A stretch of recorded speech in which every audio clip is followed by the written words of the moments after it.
I'm in a 2008 Chevy Impala, and today I'm going to show you to open the hood. So from here, we'll go down. You should see a release lever right here that you can pull.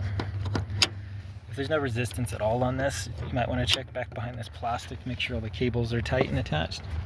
But now that we do that step, go to the front. In most vehicle models, towards the middle, there'll be a lever. This one we're going to push and lift. Push and lift. This is what this looks like.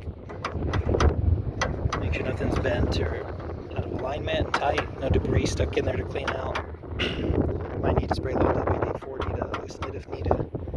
And this is the top where it was hooked onto.